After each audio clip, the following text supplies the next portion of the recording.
waiting game. That we do. I don't know where Mozilla Firefox is.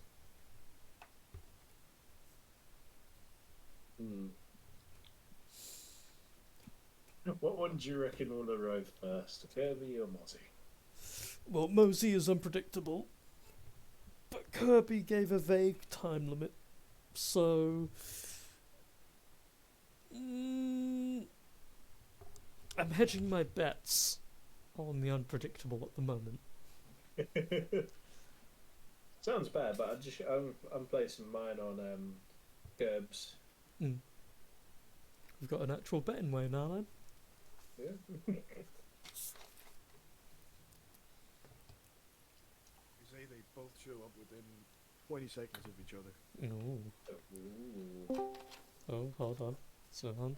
2, 3, Hard counting. 4, 5, 6, 7, 8, 9, 10. I might be counting fast, don't mind me. 19, 14, 15, 16, 17, 18, That goes up. 19, 20. We'll put on 5. Good luck. 1, 2, 3, 4, 5, 4.5? 4 3/4. 4 3/4 plus 1. 4, and if Mosey doesn't turn up before I say the word. Oh, there it is. I wasn't far off.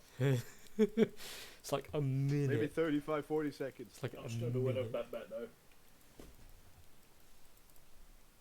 Welcome in, Mozzie and Kirby. Especially you, Kirby. I thank you. We were placing Oh, bets thank you. on who would get here between you and Mosey first. But you got here first, so Connor won. But That explains the call. we were counting down for 20 seconds to see if Mosey would be there in 20 seconds. So he was technically there in time. Yeah. Because Stefan was rather exact with his estimation. 2 things. Firstly, everybody roll your d20 to see who can recap and enjoy an inspiration. Secondly, Mosey, how come you're muted? I assume you're busy at the minute. I'm just very nosy. About Mozzie. Yes, I am nosy about Mosey. You motherfucker. Yo-ho-ho. Nosy Mosey. Nosy, Mosey, Mosey, nosy.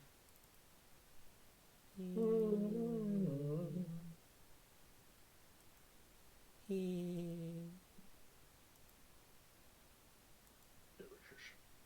Nutritious. Why does this keep breaking?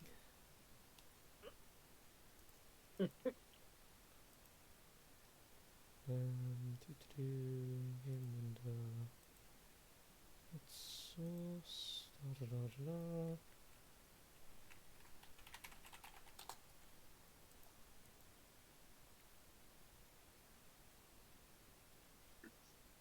Just at this rate, I'm going to be recapping. So unless Stefan tie breaks with me, then yeah.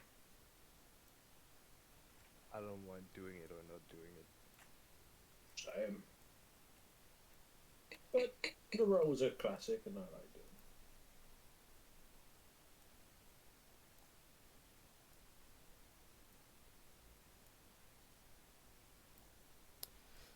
Don't mind me temporarily just fixing something that broke on the thing. That's fine. Because I can't have nice things.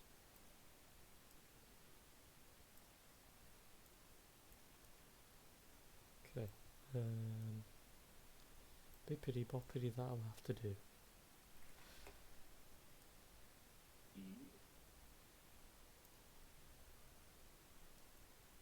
Is that it? Oh, fuck it, that'll do. Okay. So, unos, dos, tres. Stefan, roll a d20. I will do as you command. Yes, exactly the words I like to hear. Get my mouse to do the thing.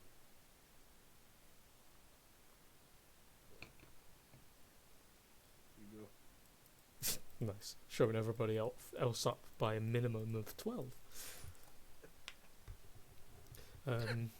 Yeah, our true bear. What the fuck happened last time?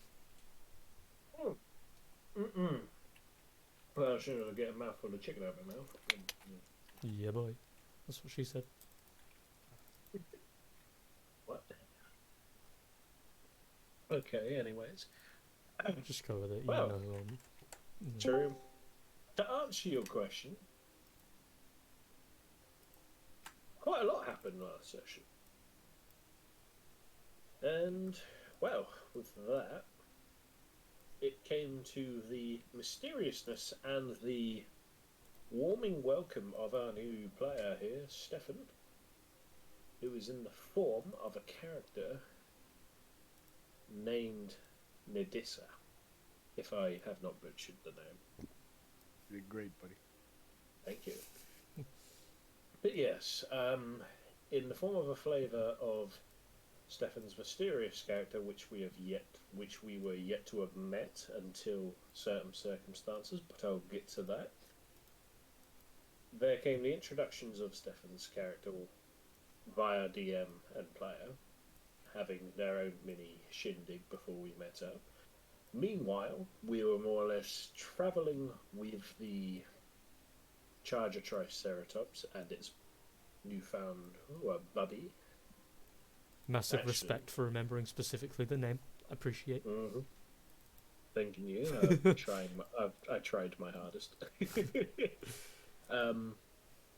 Yeah, it turns out we found we actually no.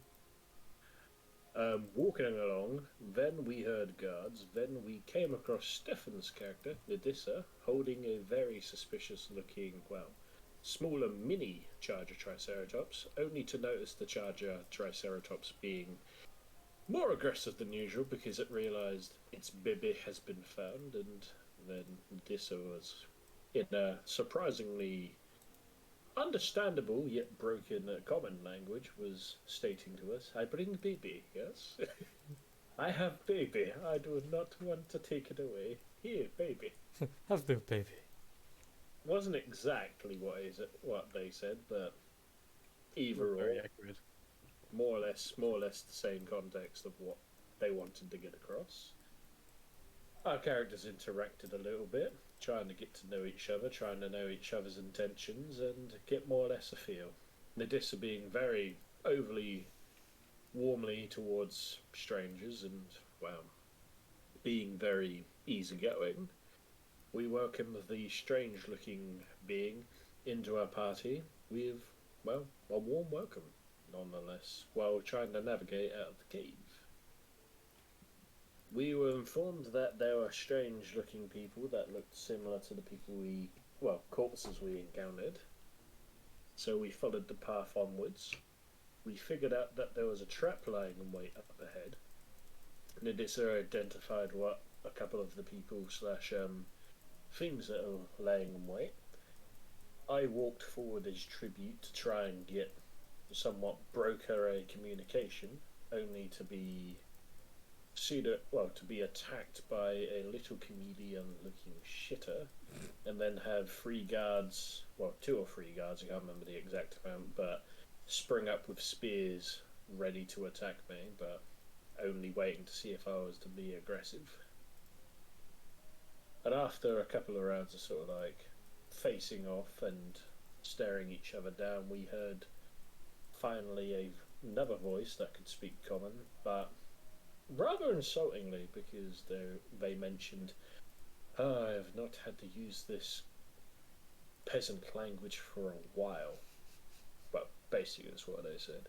And out came a guy looking much like the others, but slightly taller, and seemed to be in command of the chameleon-looking fellows, which I just stared very intensely at the chameleon fellows, while the guy suggested we go talk and maybe come to some form of arrangement, because, long story short, we took the baby Charger Triceratops from them when they had already a means/purpose for it, which was none of our business, but they would be willing to disclose what their business is and inquire to what ours is in more in-depth detail. So we agreed to broker some form of talk, but being on the side of caution, we all came to the agreement that a couple of us would stay back, mainly the ones who didn't really talk common as much, and the ones who would be more of the negotiative type. So, by that point, we agreed 3 of us would go to the table, and 3 of us would stay back with the child, the charger triceratops, and the bubby. Indeed. And that is more or less where we ended the session, on the high intense meeting table of where there was tea sat down and waiting while guards, well, I'm just going to say these people were just standing around in a guarded position, just watching our every move as we approached to the table. Yes. So, firstly, of course, enjoy your inspiration. If you have it, give it. I haven't, so I'm going to use it. I mean, I haven't, so I'm going to take it. Nice. I don't think there's really anything else I can add to it that I'm immediately aware of. So we'll just go A to B. As a table is brought over, placed in the middle, you notice in amongst all of these sacks and crates and the like that have the symbol of Theron on the sides of some of them, stuff that has been specifically imported or brought with them. You see as they take some of the fresh water from the little ponds and pour it in, and they begin to boil it inside the kettle. They take a couple of minutes. After it seems about ready and the smoke is gently fizzling out, they place the kettle down onto the table. A couple of small, what look almost like shot glasses are placed down, but they're these enamel-like cups. Shut up, Mosey.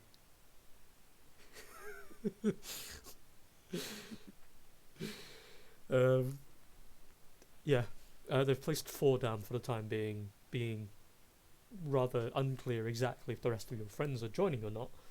But yeah. As you come over, the guy immediately sits down, crosses his fingers, sits back, places his hands on the table, and looks toward you each, kind of waiting for you to take a seat. You see as the people are, I'm doing this with air quotes, surrounding you, but only to the extent of what looks protective. Each of them have hands readied on their blades, but not drawn. And there's the 3 at the back that have bows on their back with assorted arrows in their quiver.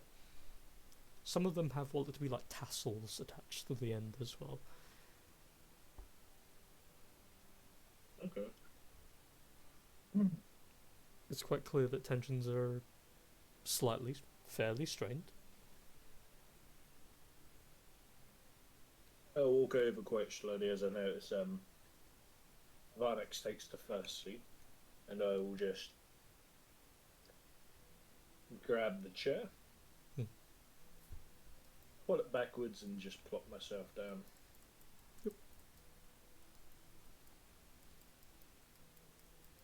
So as each of you take one of the remaining seats, he spreads his arms out a little bit, places the glasses gently in front of each of you, holds the kettle, pulls the top open just a little, just to look, closes it again, and makes a motion to each of you as if to say, would you like some?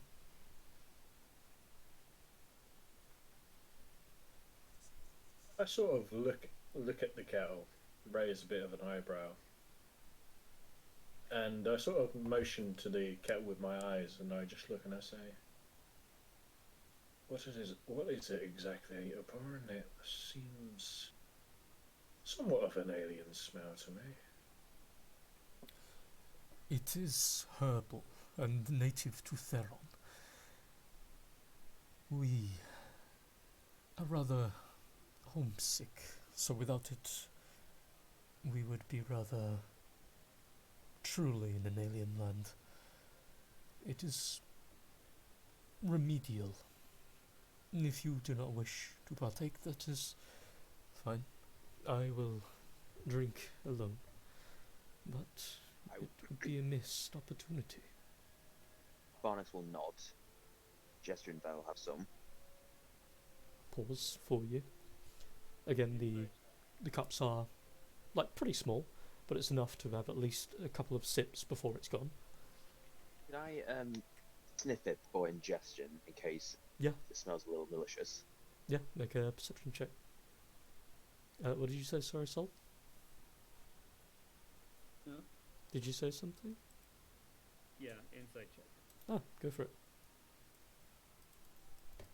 Ooh, 20 perception. Nice. Ooh. 19 for insight. Nice. What are you trying to insight? If he's being honest, or if he's trying to kill the fuck out of all of you, or both? I Yeah. guess. Yeah. He clearly has some kind of ulterior motive. You're not too sure what, but it doesn't seem like his intention is to kill you and be done with it. It seems he wants to know as much about you as you him. So he's probably not going to kill you over tea.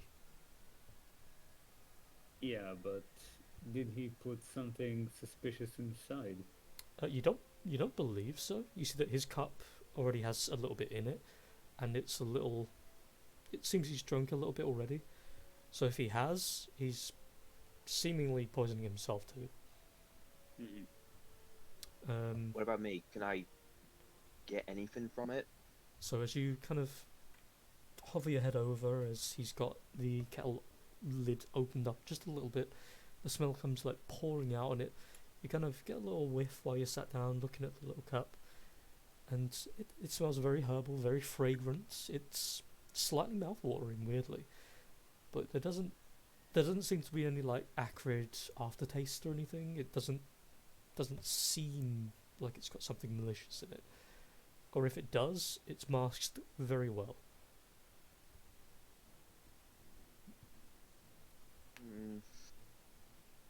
I use my two fingers to grab the cup and just measure and just slide it slightly forward towards the man towards the man. I just look him in the eyes and I just say, "It'd be rude not to." He does a low nod, pausing some for you too, and assuming Soul, did you ask for?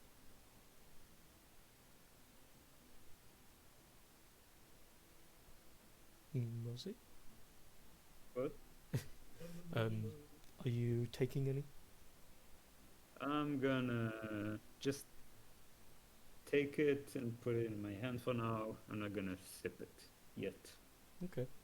So, pulls the little for you, and then places the kettle in the middle. He tilts the lid just a little bit so that some of the air can come to it and come out. You see this gentle little trail of steam that comes blowing out every couple of seconds. And as he sits down, grabs his cup with both hands, strangely, like pulls it into the middle of both of his hands with this little circle holding onto it, placing his left hand more toward the bottom, so just in case if it did fall, he's got hold of it. He holds it up, looks toward each of you, and then he seems to drink it down in one, and then places the cup very lightly back onto the table, making basically no noise when he does. I will sip mine just to get the taste. So it's kind of like, it would be like a chai tea, but it has quite a strong fragrance to it, kind of flowery, earthy. But I mean, yeah, you don't feel any different. I guess I'll mimic his gesture, down it, and gently place the cup back on the table. And I will mention, very generous of you to share tea from your homeland. Again, saying that you're from an here in a country, why exactly are you here? Well, why don't we do this the fair way?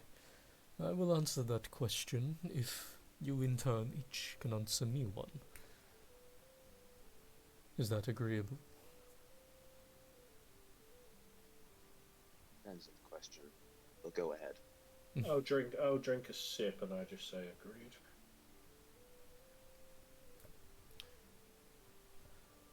Well, I specifically am here as per my orders from my new emperor. We have been tasked with coming here, and as he starts speaking, you hear some murmuring from a couple of the people as they're kind of looking at each other and kind of whispering slightly.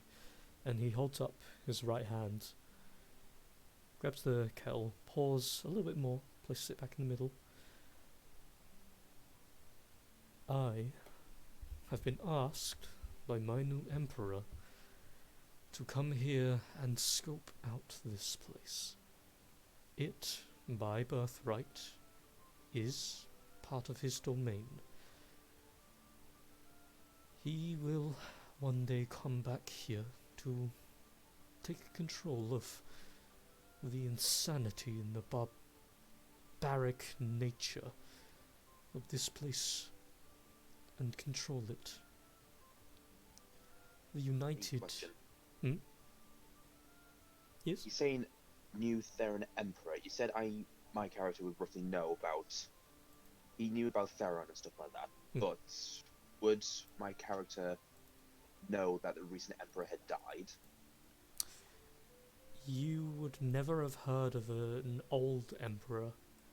Theron has always been basically an archipelago. Each small part, each island served as its own ruling state, but as a whole, Theron was considered one place. It's just they were individually ruled. So having a lord of any kind of the entire thing is new, because the place has never been... It's always been a free state. They've always been, we do our own thing. It's kind of free-flowing. There's never been anyone that's been able to unite them all under one banner for any reason, mostly because they are set on spiritual ways. They prefer seclusion, kindness, and just living life and supporting life and death, channeling nature. They're as close to a spiritual awakening for a location as you can find. So if he's telling the truth, it means someone is that important to their way of life that they have changed everything for him or her. When you put your dish knife in, you turn it. So news of the new Emperor wouldn't necessarily be big news, would it? It would, unless they were covering it up for some reason. Okay, continue.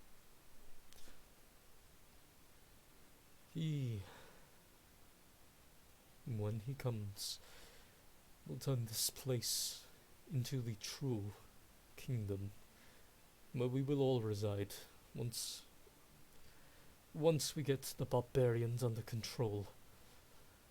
Until then, I am a simple courier. We are taking these creatures back to our kingdom to study them, to see if they are capable of either servitude under our banners, or if they are a threat to our ways of life. Needless to say, without one of each such creature, we have no way to tell if they are future ally or foe. Such is the many clans.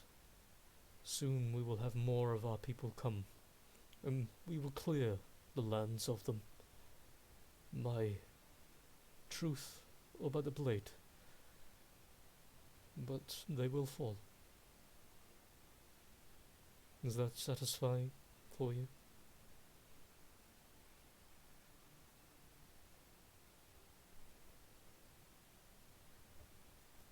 reminder: the land we're currently at. Mhm. We are part of an expedition. Yep. Is that to study this land? It's to see So if this land. it's basically the same thing they're doing, except it's more on an organizational scale, because the expedition wants specifically to come here and see if the people that already live here can be helped to become more civilized, is basically the idea, because the place is just rampant with chaos, and they want to find some degree of structure and help create that structure and make the Willow Plains a normal place to live, instead of just, if you leave your house, there's a 90% chance you'll get eaten by something. In the sake of what it sounds like Theron wants, is they want to come here, take control of anything they can take control of, and destroy anything that remains harmful to the people that they want to bring over.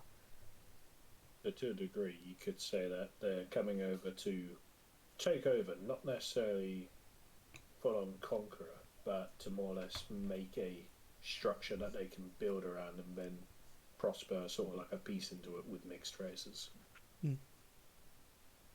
Under assumption from the outside of what the ploy seems to be, why there could be a secret ploy to just slowly introduce that and then just add more and more of their ideals and to be more hostile to their terms. One tidbit of information just outside of a lot of this, but since you kind of thought-provoked me for a sec there, Connor. Yeah. Theron, given that it is, again, an archipelago, it does have one of the more varied of the races, or at least rarities. So typically they don't have any degree of racism built in with them. They see an A, B, C, or D scenario, and will always choose whichever one makes most sense for their people, but specifically only for their people. They've always been mostly pretty secluded. Yeah. Also, Fair you enough. sorry. Also, you mentioned the people like channel nature and like spiritual nature. So, like background knowledge of Theron, like hunting down creatures, is that general knowledge, or is this somewhat out of character from what we know of them? From what you guys would know of them, it's worldwide known that they actually do have a slave trade, mostly purchased by Gustodon, Janasta, sorry. With them, it's if you lose your way, if you're like part of the church or something, one of the spiritual churches, or if you have been convicted of something, they will put you to work. They will put you into a slave trade immediately. If you have no money, slave trade. You are then sold to anyone who will take you. Your life becomes miserable until you find someone who will take care of you, or you are sold to someone that will either free you or treat you well. So it's not entirely beyond them to catch exotic animals and sell them on. So, again, background knowledge. They're saying the land we're currently on is their own birthright. Mm-hmm. Are we aware of that, or is it just basic land? As far as you guys know, the Willow Plains, the place you're in, is its own different thing. No one's ever really claimed it per se. There's no record books that any of you are aware of off the top of your heads that would suggest X owns this place from birth. It's always just been a place of untamed chaos. Okay, so they are trying to claim it. We, part of the expedition, are also trying to make it a civilized area for people to live in and help those currently living in it. Mhm. Correct? Pretty much.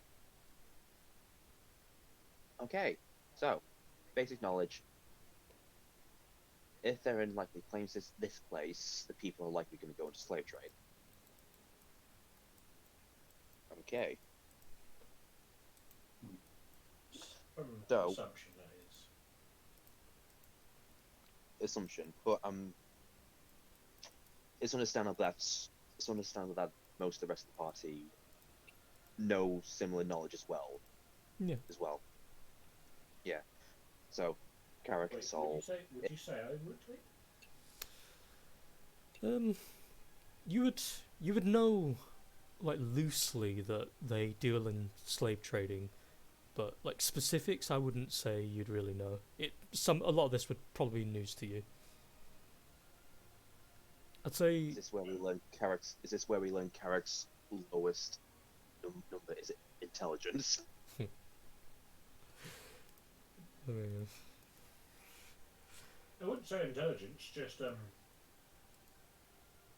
pretty much he knows loosely of Farron's reputation. He just doesn't know much about ancestral wise, and more or less what their culture is, other than knowing of their slavery work.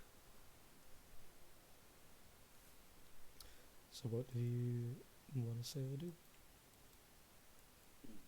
He's answered our question more or less. Yeah, no, And he said he has a question for each of us, which us in turn get to, ask him a question back, to my understanding, if I was right. So I suppose. So he has a question now. I specifically would first like to ask, and then he looks toward Unidissa. What exactly are you?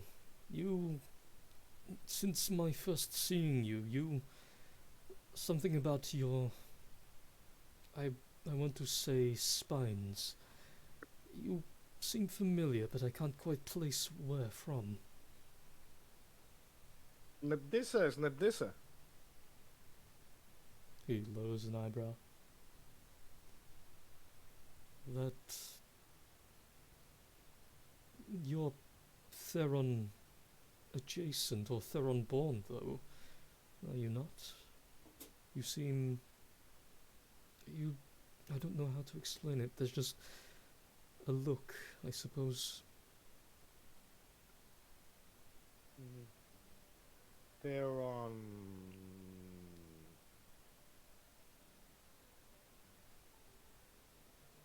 What does that mean?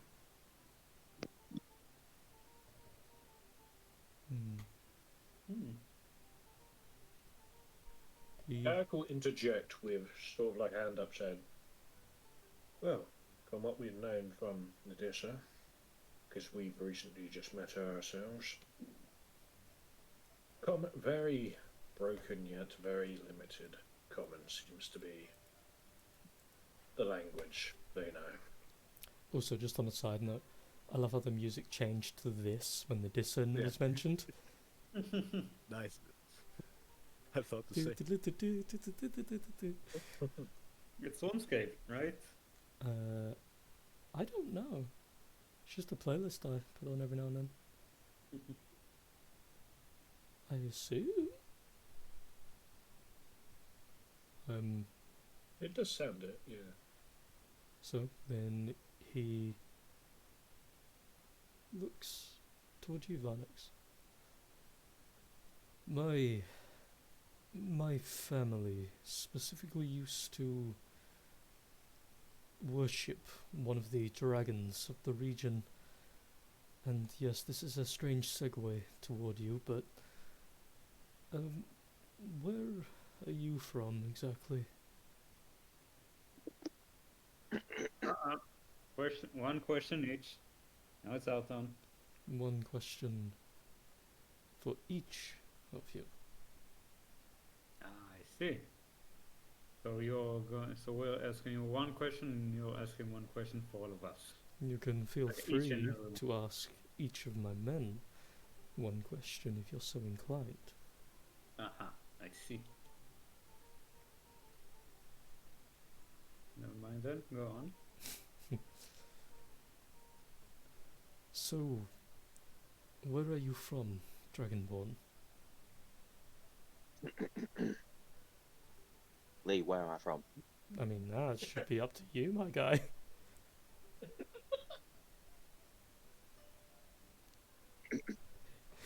I am from. Yeah. Insert place name here. I thought we chose one. I don't think we did. Oh God. We will get back to that. We'll just say What's the what? Sorry. I am from. Then like the beep when people swear on TV. And then everyone's like, "Oh God damn it! What did he say?" Okay. Well then, we will deal with that later on, I think. What's his response to that? Yeah. I mean, it could vary depending on where. I think. I mean, as long as it was truthful, it'd probably just be like, interesting. And as he's just. Kirby. Yeah. In your mind, when you think of your character, just describe the landscape of where you feel you'd be home to. To be fair, considering we were talking about your origins and city. why you're venturing. Lee, should we go in secret? Sure. So, if we're sticking with the original story, you have monastery and the like. What what kind of landscape? Because if it's a city, that's a different story.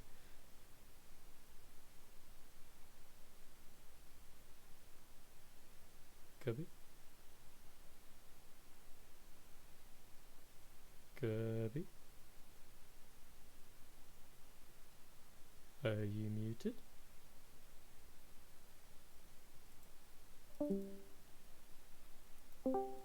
Hello?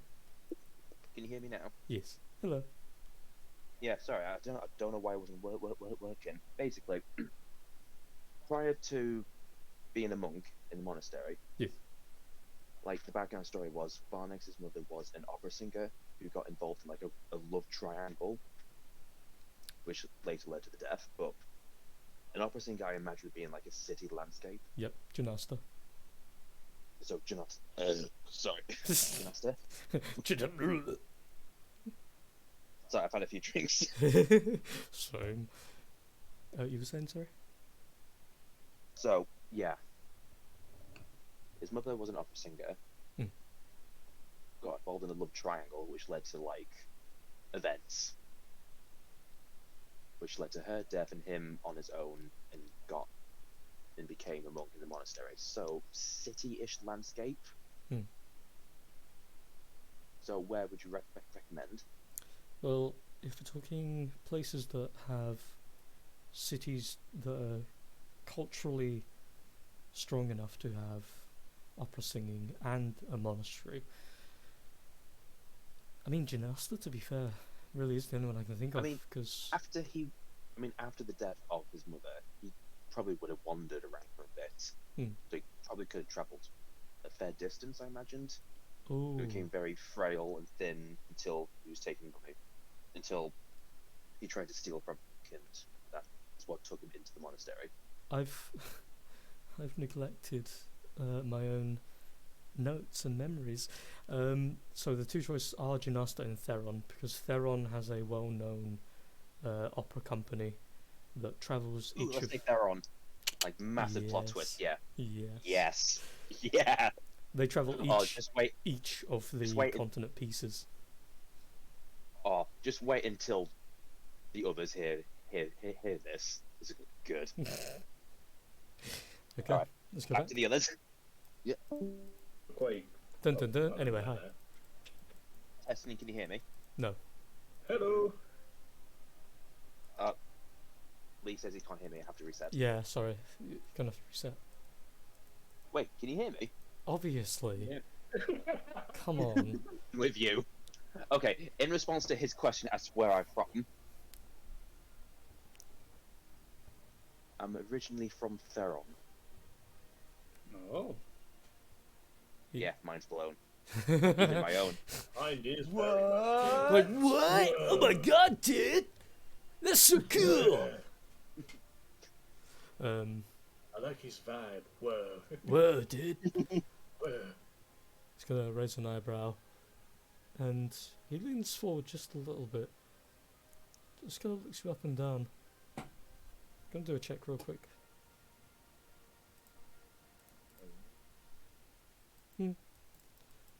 Just kind of stares at you for a moment, looks at your robes and your general attire, and just kind of shrugs some kind of thought off in the back of his head. You... Where did you get your robes? Lee, for fuck's sake, I'm not gonna know these names. Hey, you can make it up on the spot, or you can just lie. Power of imagination. Power of imagination. From the monastery of Jumanji. Nice. Nice. Canon.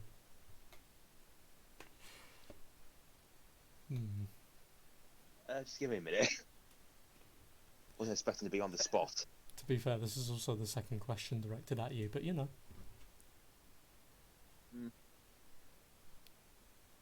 I was originally born in Theron, but I was raised in the monastery. It was there I acquired these robes. It was there I was taught and raised.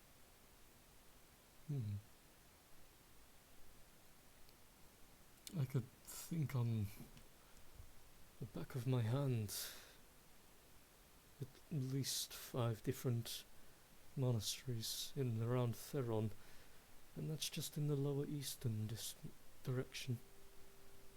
But Well then, I don't spoil won't- the choice. I won't pry any further. I owe you another question anyway. But as for you two, looking at Carrick and Sol, I must admit I don't exactly have a question for either of you. I see no familiarity in your eyes, looking at you, Sol. And you, despite your build, your age is deceiving. I raise an eyebrow and say, in what sense do you mean that? You look too young to be as brittle or as scarred as you are. But I do It's not a bit so. doubt that behind the eyes of youth there is strife and struggle. Similar to my master. At this point, Medusa quickly reaches out a hand and pokes the kettle. Just staring at it. Make a constitution save with a very easy DC. I will do so. At your behest. So, as you, like, kind of poke the kettle for barely a second, there's this little singe on the tip of your finger. It's just like, ah! He kind of like, as soon as you do that, he looks towards you with that kind of face of, he has that on the tip of his tongue of saying, don't touch it, it's obviously hot. But you've already touched it and he doesn't want to say the obvious, so now he's just kind of staring at you for a moment, hoping you figured it out.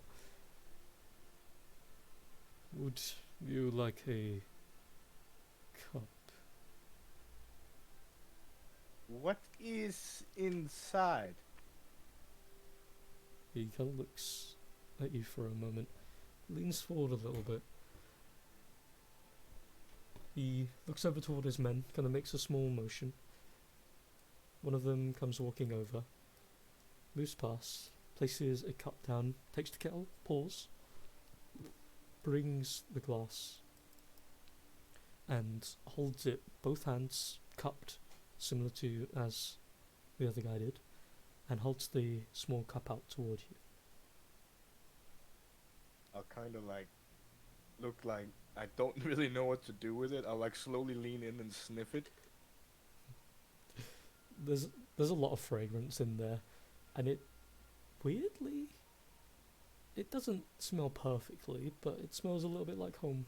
It's very, very fragrant and kind of gives you that sensation of the wild and the free air. I'll like awkwardly reach out for it to try to hold it like he does. And then I'll like bring it to my face and I'll like look around at everybody. And then I'll like quickly try to drink it. Like as fast as possible. It's just like being like, Like even if I spill some on my face, I'll just down it. as you kind of like spill it, a little bit goes down your lips and down your chin, and there's this little moment of where it's slightly too hot, but as you drink it down, there's barely even a split second of a burn, and as it goes down, this wondrous taste kind of runs you up and down, and if you could have flushed cheeks, you would for a moment. And as it goes down, you just enjoy the flavours. There's this warmth that runs, and you feel it going down you. And just this kind of shiver moment where your spines poke out just a little bit. I'll like slightly jump in my place, like obviously very gleeful, and I'll try to give him back to him in hopes that I get more. As you pass it back, he takes it. The guard looks at you. There's a little bit of a smile underneath, and he goes over and he'll, refill. Come back over and pass you another. I'll just hold this and just like, mostly just like smell it. So the main samurai looks at you, places his hand on his cheek and starts scratching very lightly as he's heavy in thought. I sort of look to him as he's heavy in thought, and I just try somewhat get his attention to see if I can somewhat snap him out of thought, just to ask him something. Being that you're directly in line of sight, he splits out of it very quickly and just looks at you, gives you the attention. You said that we feel free to, ask the guards a question due to the fact you've answered one, but I have the feeling the question I have in mind may not be a question that is so easily answered by them, and more easier for you to answer. Well, given that I have to translate for them anyway, it mostly adds up to the same. Fair enough. Because you've already stated your business here to the degree of what the main plan is of your being here. But my question being is, what does the capturing of the charger Triceratops' youngling have to do with anything, out of curiosity? If you answer that question, I can answer you a question that you have in mind as to why we would be wanting to claim a youngling. I'm not so folly to know that you clearly are returning it.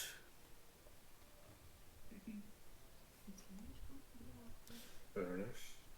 And to answer your question, as I have stated, we are taking the creature back home, as well as we have done with other creatures from this region. We do not have much in the way of beasts where we are from. Simple things even such as rabbits are rare. Mostly our land is touched by the spirits and is home to things more considered fey. And so we don't have many dealings with creatures with no disrespect to them, a vastly inferior intellect. We need to know if they can be trained, or if they have to be destroyed. So we need to know what they are like as young into old. Whether or not one is better than the other. We need to know if they can be trained, and if they can be helpful. That is the short and simples of what I've been told. That's fair enough. And despite our history in trading, these creatures are too rare to simply pass on without that knowledge, should that be of any comfort. And they will be treated with the utmost respect. And that comes from someone who serves a just king. One who respects nature and the spiritual boundaries. But my word might not mean much.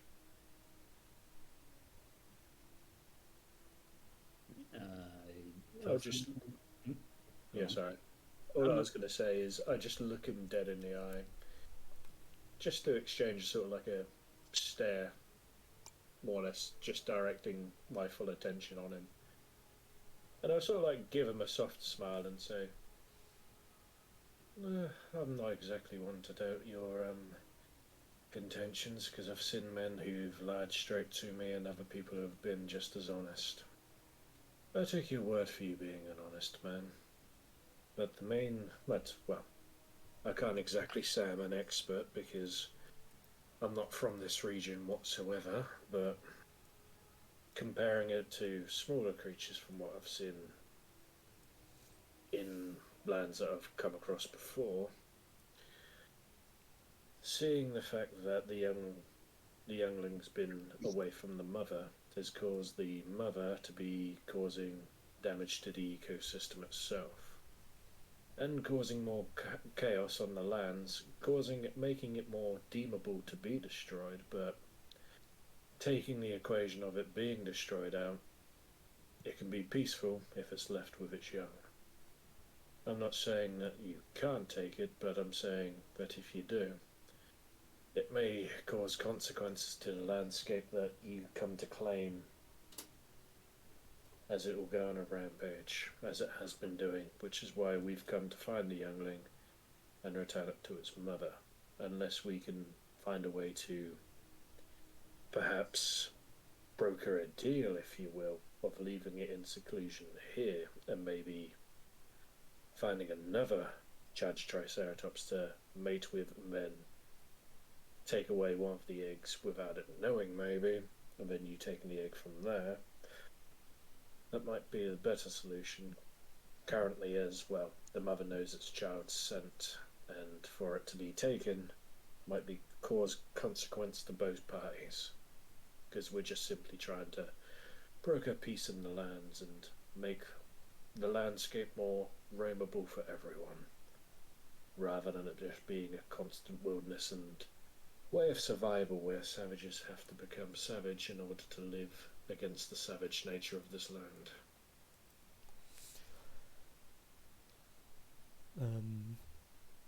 Mosey, what did you want to say beforehand? Something similar, Mm. but I wanted to say that I don't really know your king, and I don't know what his claim is to this land, but I think getting a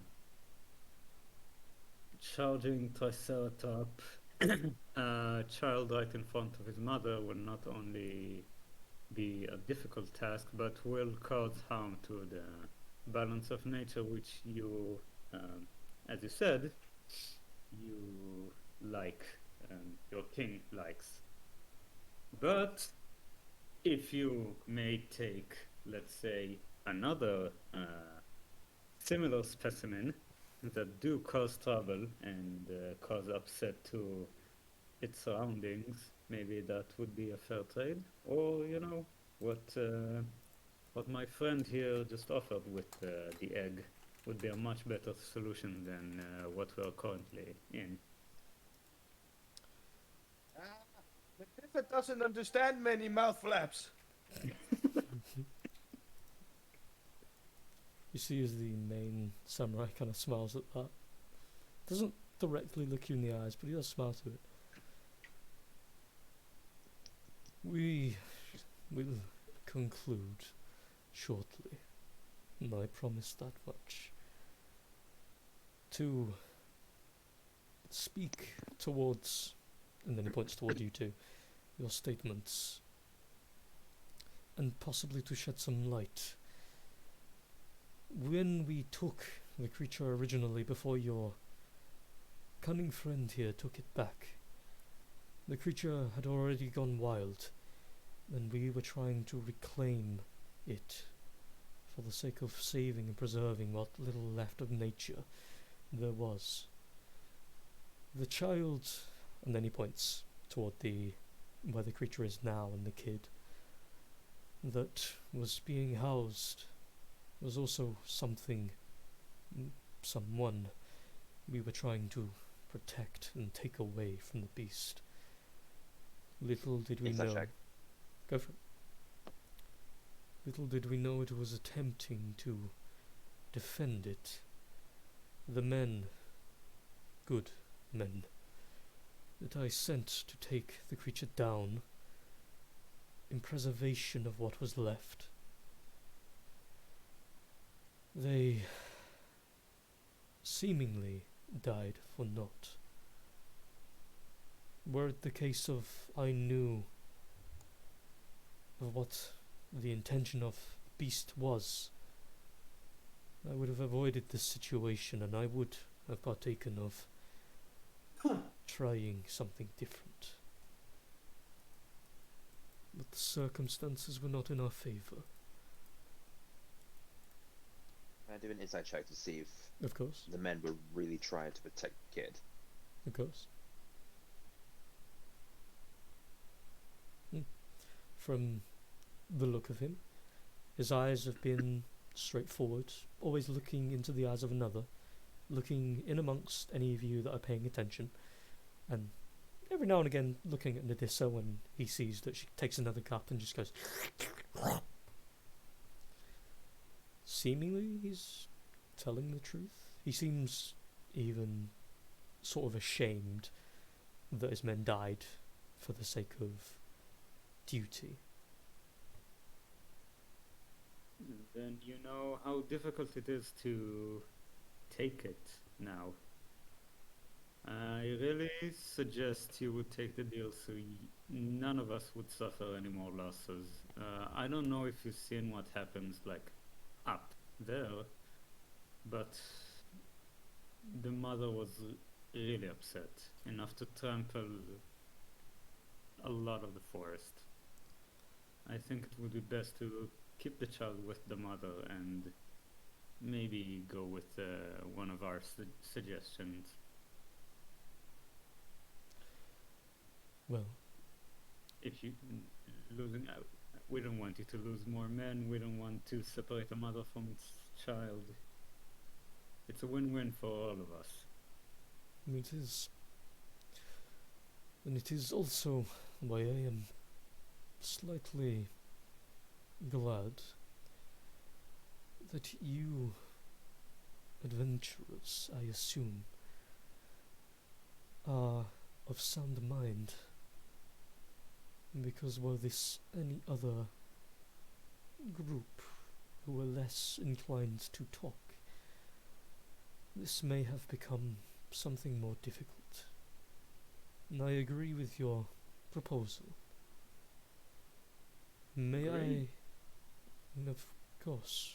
There brings no bounty for me now taking the child from the mother, not only since they have been once again reunited, but if my men chasing down the creature to save the child was inadvertently the cause of the stampede to begin with, I have nothing but shame. I have caused all of this so far. My only way to make amends is to just leave the thing alone now. And to find another. Booty Man won't take baby? No. I will remain here solely for the fact this is a temporary forward base. Once my men arrive from Theron, we will leave and create a small camp in the middle of the island and try to make diplomatic relations with the Kenra. And hopefully we will find other means to collect creatures that will not disturb the parentage. Oh, we can show you right now if you want to send a few men with us. I promise. Like I said before, there's a group of similar creatures who've been causing troubles. Feel free to do whatever you want with them. He kind of turns around, looks among each of them, and you see a couple of them are kind of like looking around at each other. Some of them are looking at him with a bit of like, I really don't want to do that. And then he looks forward to each of you. If you can give me half a day, I will come with you myself. My men must remain guarding the forward station, but my master will be back soon with assortments of small troop, and then I can be relieved for duty under special circumstance. If that works for you. Sorry, carry on. No, that was it. And if I look among the man and Mozzie and and I just look and I say, I'd say that is agreeable. Mm-hmm. Very much so. Out of character, did he tell us his name? Nope. Okay. Which I'll now get to that bit if anything. I'll sort of look and I'll I don't think we'd introduce ourselves. No. But I'll just sort of like look upon that and say that's very agreeable. Plus, to that degree, as technically, as you've identified, we are adventurers of sorts, and we're not exactly in charge of this expedition. If we can broker talks with the man in charge of the expedition and somewhat broker treaty between us, I'm sure we can find agreeable ground, and the leader of the expedition has more knowledge of these lands than we do. So you'll be gaining information, and you'll somewhat have a pseudo-pact with us to be able to help you guys out if need be, if terms come to agreeable terms. But I can only speak that as a estimated guess of how things will go, because we're just the explorers, if you will, the adventurers sent out to try and broker the peace between nature and try and balance the nature itself. Which we've appreciated the fact that you've listened to us out, and we've found that there's some form of common ground, and upon that, to make things more official, my name is Carrick. He looks at you for a moment. Make an insight check. Okay. That worries me. 1 second. Insight, yep. I thought so. So he seems to just stare at you for about 2 seconds. Doesn't say anything, and then he just kind of does a small nod. My name is Urias. Uranus? Shut up, Mars. Out of character. Urias. How do you spell that? But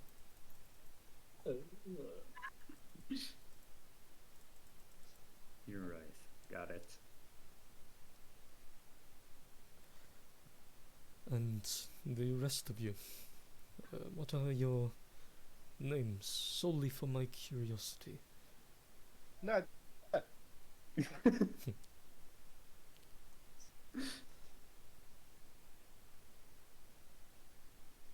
I'm going to take a loud chug, and I'm going to say, I'm Sol. Nice to meet you. He nods. And you, of course. Looks toward you, Varnix. Alright, seeing as, well, big revelation, even for me, realizing that I'm from the same homeland as him, I'm gonna lie. I'm gonna say my name is Drake. Fuck off, I made it up on the spot. Yeah, welcome to DMing. Okay. Make a deception check.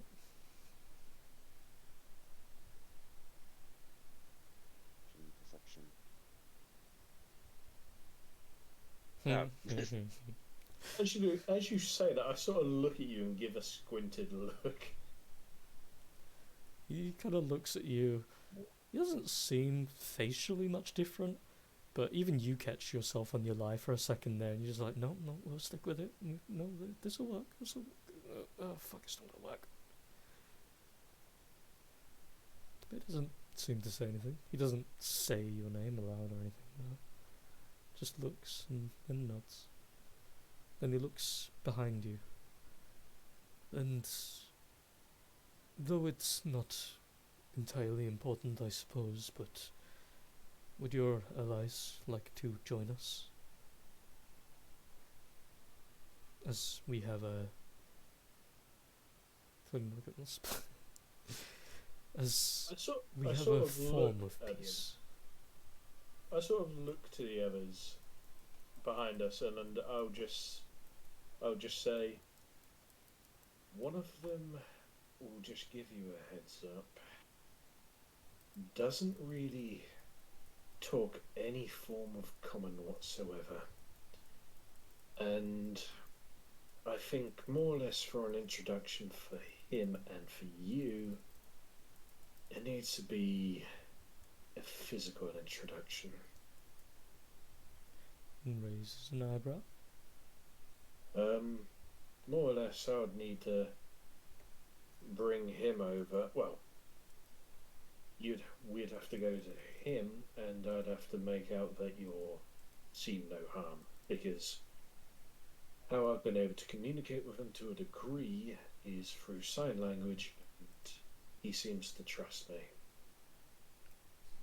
He tilts his head a little, and as you mention sign language, he starts to do sign language, actual sign language. And I sort of look and I say, not sure of how much sign language the guy knows, but I sort of like do simple sort of like gestures, like hand on chest and sort of like walking motions, or sort of like follow.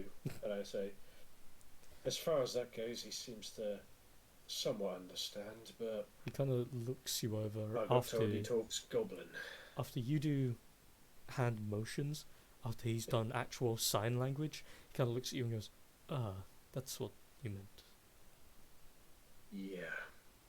From what we learn, he does talk Goblin, but no one really talks Goblin amongst anyone here, and he understands chunks of Orcish, because before we found him, he was, well, with a group of goblins and hobgoblins and etc., and they, well, seemed to have treated him rather poorly, so I took him under my wing, and it took him a while to trust me, but he seems to have a good heart. He's just kind of looking past. Just kind of looks a little bit up and down. But I can call over my other comrade, which I sort of look to Halfir down here, and sort of like do a sort of like a strong sort of like come over here motion with one hand, sort of like a beckoning with all four fingers. As you do that, you see he squints very heavily, looking toward you. And I sort of look at him and then look back to one second, Urias, and I just say, he's not very much of a people person. He is a druid, well, from what we found out, a druid of fungal nature, but he tolerates just about some people, and, well, we're not on the greatest terms. But he travels with us nonetheless. as you're speaking, he's back there plucking something off of what looks to be his fingernail, but his eyes are stuck on you since you made motion toward him. And it almost looks like a glare, but given that he's got a resting bitch face of 1000% at all times, you take it to probably mean curiosity of some kind. Yeah. Especially since this player left.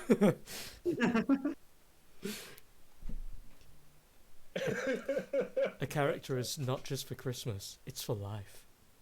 Yeah. But yeah, and I sort of look back and I'm like, yeah, might require patience on that. Which I do apologise for, but yeah, these are the circumstances, more or less. And I look very awkwardly at this point between Urias and looking over at Halfir, like, giving him a look of, come on, you're embarrassing me. Can I telepathic speech and just say, can you come here for a second? You see his eyes from over there kind of dart toward you for a moment, and he doesn't respond back, but he just kind of stares at you for a moment, and then you see his eyes drift towards all of the samurai that are circling you all, and you take the obvious assumption that he doesn't trust the fact that they're still circling you.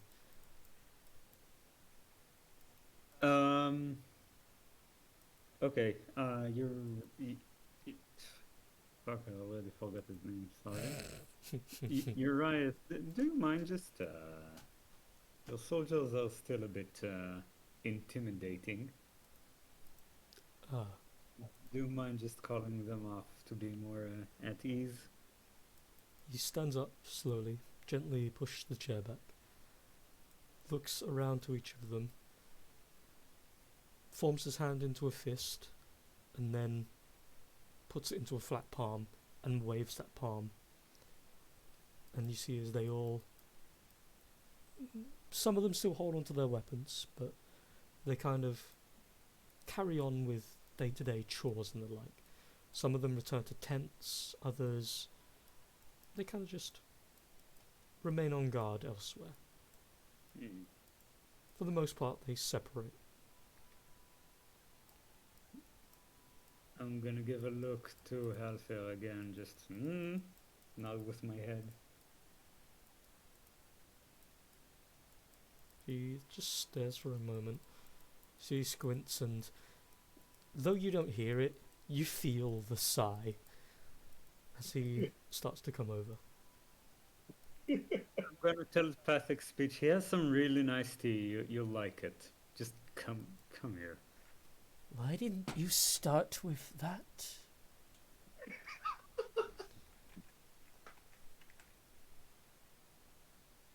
I'm gonna telepathically sigh.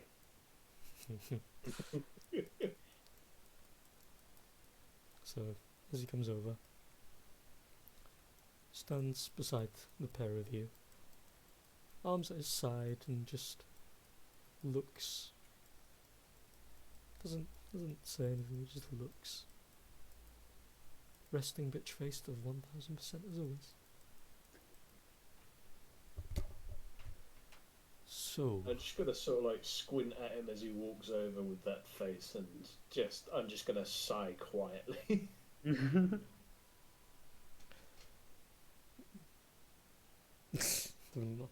yeah, he's barely a person anymore. I'll be right back. So, a couple of hours will go by if you guys are going to sit around and wait for him to be relieved to join you. Otherwise, what would you like to do? Although, to be fair, I guess either way, what would you like to do?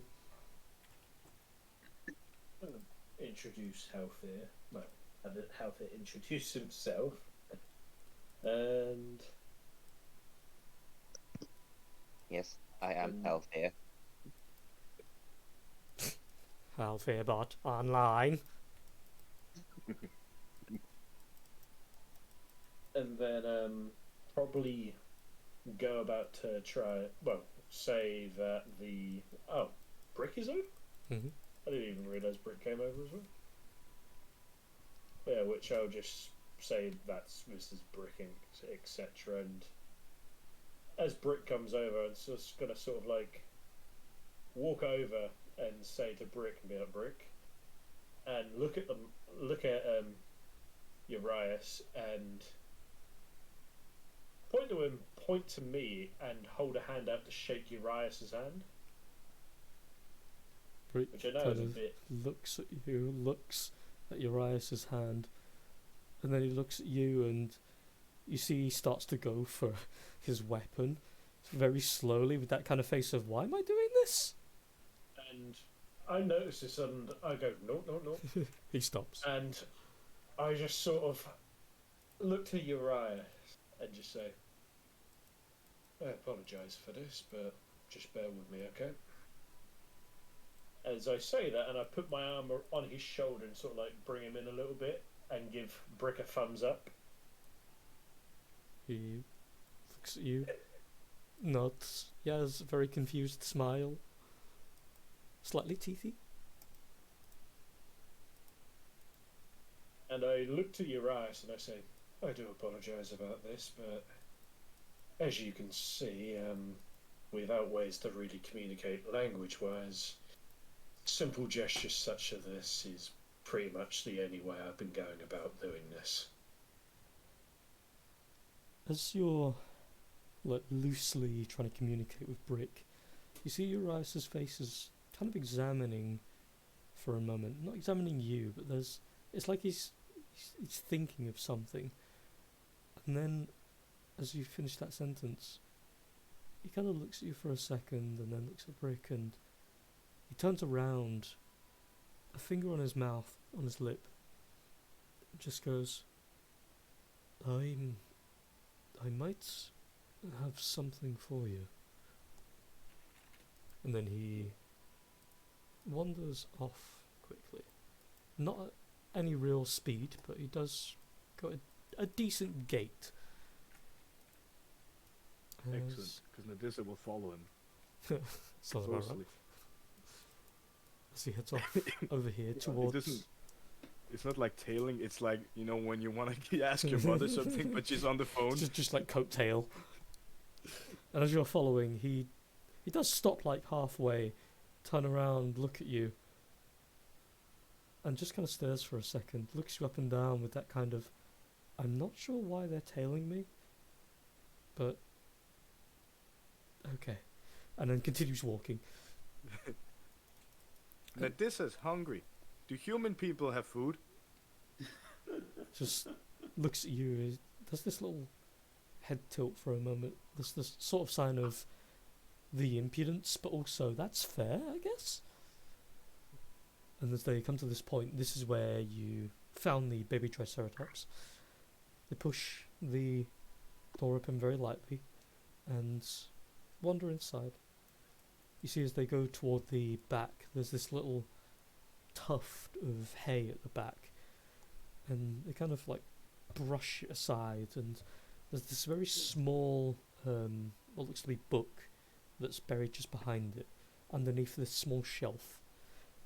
And on this shelf you see what looks to be this small wedge of some kind of like really aged cheese.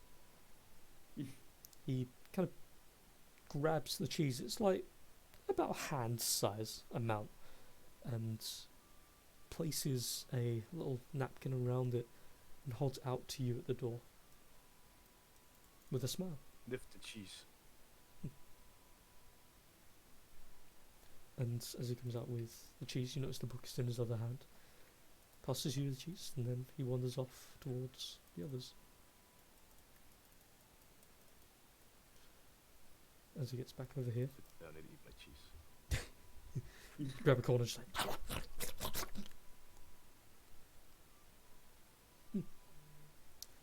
As he comes back, he holds the book up towards you, Carrick.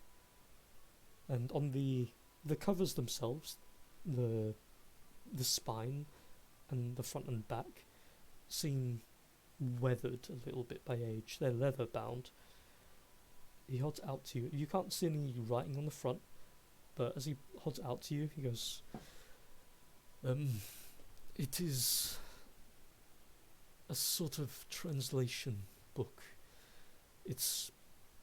There's a cipher inside that we use to communicate simple needs and answers. If you learn the cipher and you manage to roughly teach him the same, you will, in a technical sense, be able to speak the same language, though each time you speak, you will have perfect clarity. If you use the cipher correctly, it will take at least a minute to perfectly dictate what you're trying to say to the other person. Lee, Mm-hmm. outside, watching. Yeah. What is a cipher? It's typically a string of like symbols or letters or the like that can be moved around to form a specific something. So, like the Da Vinci Code kind of shit. Like you move A's and weird like AZs together, and that means the, for example. So it's like a language of its own, yeah. Kind of, yeah. It's a simple way to translate most languages into a simpler process. So in the case of like him only speaking Goblin, air quotes, and you speaking Common and everything else, but the two languages can be loosely connected to form a simpler process. Ancient Egyptian Google Translate. Fair enough. Which I'll look upon it and I'll just be like, I'll see what I can do. I've never really been much of a book person, but Ooh. if it's for the sake of communicating, I can give it a try. Okay. Well, either way, I personally don't have much of a need for it anymore, as I can probably talk to everybody here, and if not, my master can. So, if you need help with the cipher, then just ask. Otherwise, you'll figure it out. Of course. And well, I sort of look around and I just sort of like see things have settled down, etc. I'm just gonna look back and look to him and just say, I'd say to a degree we've made good negotiations here.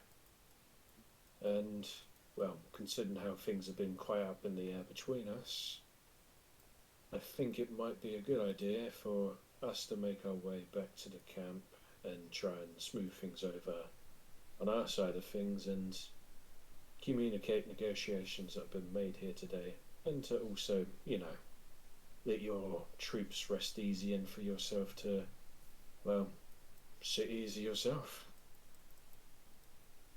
I'm gonna ask.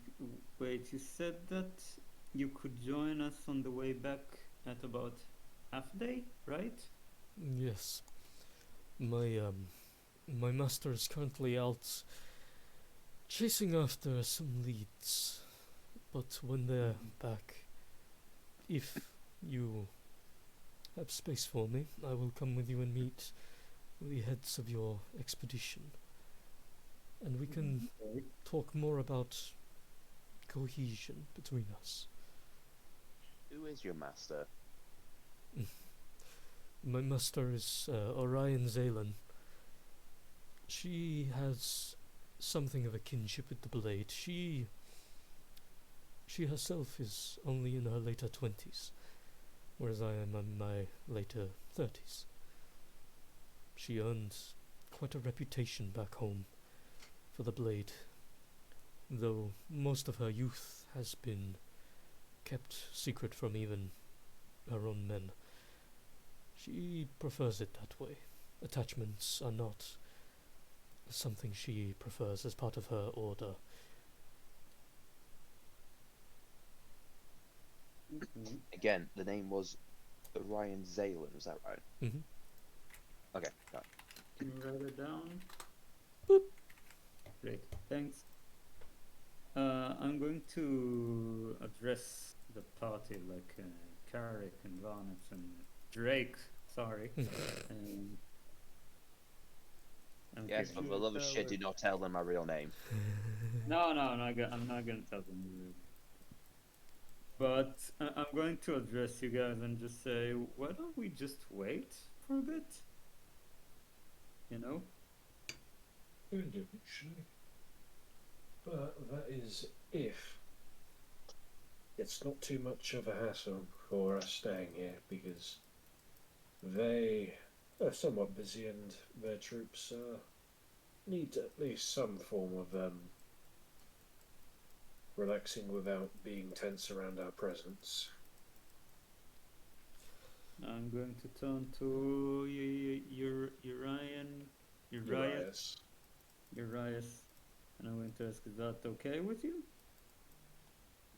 You can feel free to stay here or go. It is no discomfort on my side. My men are used to conditions being slightly unsettled since we've left our home anyway, so it is up to you what you decide to do. Fair enough. I suppose it would probably be easier if we did wait, because that way you'd be able to venture with us back to the camp, and it would be a lot easier rather than having to arrange a meet or middle ground. So I'd say I'm good with either. Right? Well, staying here if it's deemed alright then. Then we shall.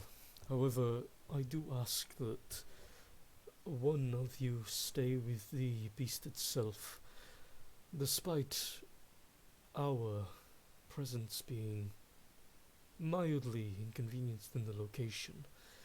The beast would be very agitated should it stay here for too long with the people who tried to covet its child. It would be nice if someone could appease it. I can stay with it. Alfio. Nithissa will do it.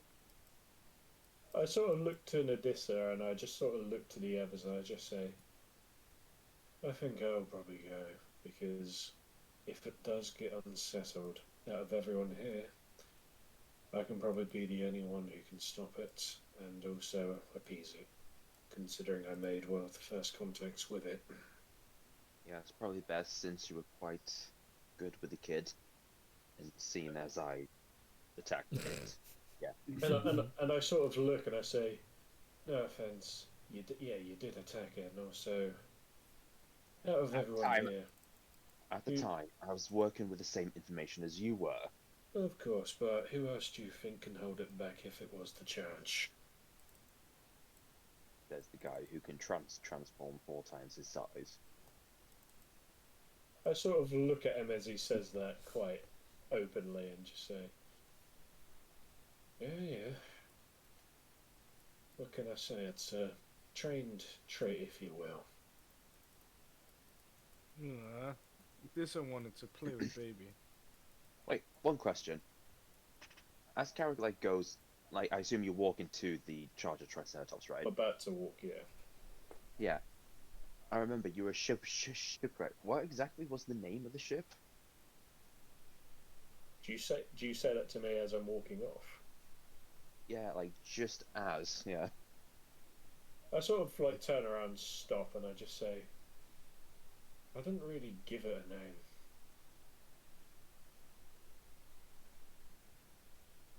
Plus, I Okay. don't think it really had a name anyway. It was a simple. I'd say it was slightly bigger than a fishing ship, but one man operate. Wasn't really much of a ship, and I'm surprised I got where I was. But like I said, I couldn't really remember where I was anyway and how I ended up here.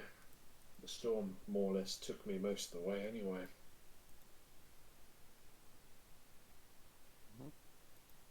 You, you realize. To go to walk on, unless there's anyone else who has any other questions for me before I actually go off. Urias looks at you, Nadissa. I hold out like a hand, and there's like 4 coins in it, 4 gold coins. Trade for food. Looks at it and just goes, you want more food? I am happy to give you regardless of coin. And No. Nadissa learned that always must trade for food. Got in big trouble once. I sort of laugh to myself and I start to walk off. as he But it's funny. looks at the coins in your hand, he holds out his hand, opened palm, I drop them into it. takes the coins, looks at it, looks at you, nods, puts the coins away. Did you Nadissa looks very proud of herself. also know that in Theron, I believe our combined ancestral home, it is only right to share with guests home comforts for free? Yes. Back in clan, we used to do this. Sometimes other clans come visit. Then we make big feast. I always go collect mushrooms.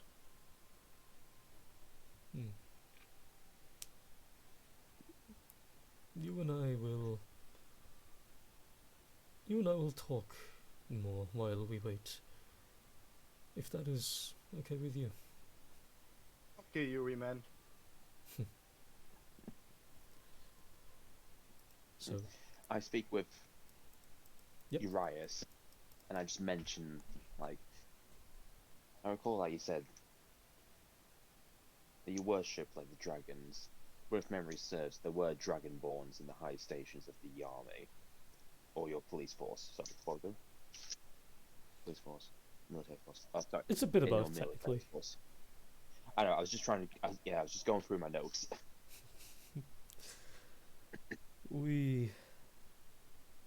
It is a strange thing to meet a dragon, let alone a dragonborn in the flesh. My household, it was more of a, it wasn't really a reverence, it was more a deep respect. Probably something deep down my family line. I don't know the story, but I can understand why. There is majesty even in a simple greeting. It's fairly rare as of these days in Theron to find one of your kind. The dragons are allowed to roam freely and live lives of, as silly as it sounds, richness. Unlike the dragons of legend everywhere else, ours harbour no greed. Ours are sustained by roaming, respected. I'm sorry, I feel I've gone off the point, but yes, there are respected and well-stationed members of your kind in amongst the military. What would you like to know in regards to that? Nothing I already know.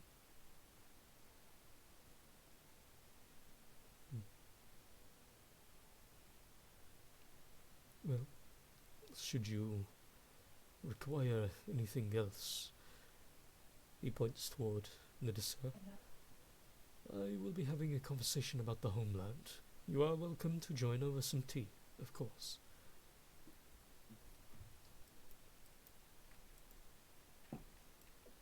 and starts to make his way back over toward the table.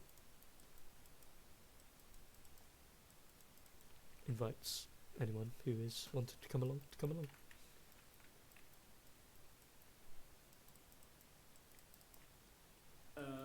Yeah, I'm already there. Alfir kind of squats beside the table, picks up a cup and just kind of pours himself a little.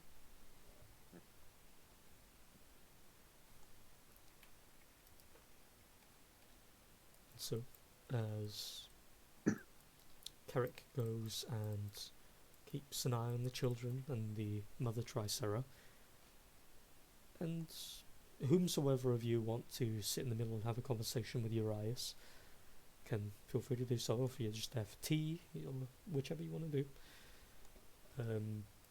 Brick will kind of like disappear and just go follow over toward Carrick.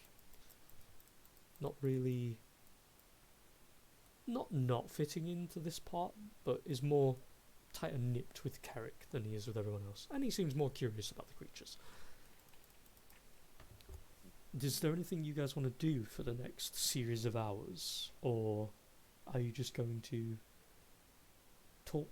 I do have one question, Yes. because I just realised they've set up these spike posts on this side and this side, Mm-hmm. and it looks like there's blood facing the water.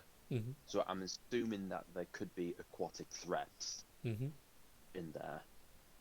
So I'll probably speak with Uriel and ask, have there been any aquatic issues with water down here, judging by the fences? He turns back, looks, and there is a small sigh. Turns back again, looks at you, and yes, there were strange, what I can only claim as fish-like entities that clambered out of the water when we first set up base here. We'd barely set up the posts. At first they were there for if the creature had come that way. The natural pillars just behind us worked to deter the creature should it come that direction, but we were open from the water side. So we'd assumed, worst comes to worst, it would have to jump or bypass it. And that would give us enough time to deter it, or spear it, or whatever was needed. But Creature, as in, it was one creature, not multiple. no, I'm speaking of our original intention of capturing the Tricera. We set up this post here because it was easy to fortify. But the creature didn't come that way. It fell down the hole above. While I was here with my men waiting for it, and I'd sent men out to ambush it in its little cove ahead, we were attacked by fish-like creatures from the sea. And some of them we managed to chokehold toward the fences. They tried to take my men unawares, and they caught them on the poles, and they were skewered into them. The bodies we threw back into the waters. Ever since, we've had no attempts, but we've had a guard. And then he points toward the two men that stood behind the fence posts, looking toward the water at all points. They had the bows and arrows on their back, just looking out toward the water, kind of ready. We've had to be wary. Judging by what they said, I imagine the description is somewhat. I think the creatures were called Sahagwin. Is that what they're called? This is just from another campaign I played with Kieran, like fish people. That's the one. There's Sahagin, there's Kuatoa, there's Merin, there's a whole fuckload, but Sahagan is nail on the head for that one. Alright, so I remember before we faced these people, we were still trying to find a way to the surface, so up forwards this way would likely be not a good idea. Alright, that's knowledge for the future in case we ever decide to head up that area. By a casual glance toward the water, it looks from the beachfront, from where the steps start, it slowly descends down 5 feet the further on you go to a good... It's a little bit dark, so you can't really see that far ahead, but from the depth of your vision, which technically would be the edge of the map, it goes down a good, like, possibly 30, 40 feet from that edge of the map. That's fine.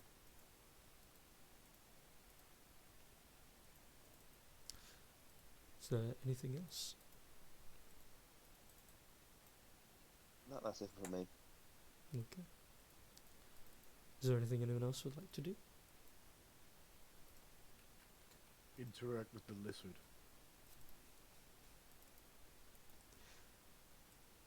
Wait. I see. Yeah, yeah. I don't really have to think about that for some reason. Okay. So as you go walking over, you see it's currently sat at the top step, looking out to toward the water. As you kind of look along, you tilt your head a little bit, and you can see what looks to be these little flies that have amassed near one little spot of blood, just along the steps. And the chameleon's just sat at the top of the step. You can see it sat so super still, you'd think it was petrified. And then there's almost like this predatory moment where you can kind of feel a bloodlust as its tongue flies out of its mouth, snatches a fly and draws it in. Ooh. I'm gonna like approach the stake like low, and I'm gonna mimic the same. I'm gonna like look up at it, and I'd like to use a key point if you allow it to try to catch one fly with 2 fingers. Okay. I'll say because of the sheer simplicity of what this would be like, you use... You won't even need a key. You can do a check if you want, or you can use a key point to I'll just do a do check. it.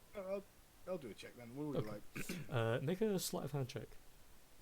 Sleight of hand. Sleight of hand. Oh, Alright. so as as the tongue is retracting, you kind of like teeter and then lean down a little bit next to the spike.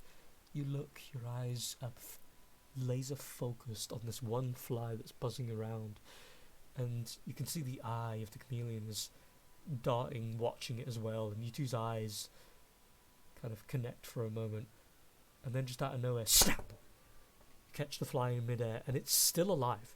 You snatch it from the air, you manage to hold it with enough force that it can't move, but not enough force to hurt it, and it's still alive in your fingertips. I'm kind of like stare at the chameleon. Its eyes currently like looking at the still beating creature in your fingertips, and its eye just Then slithers up along your face.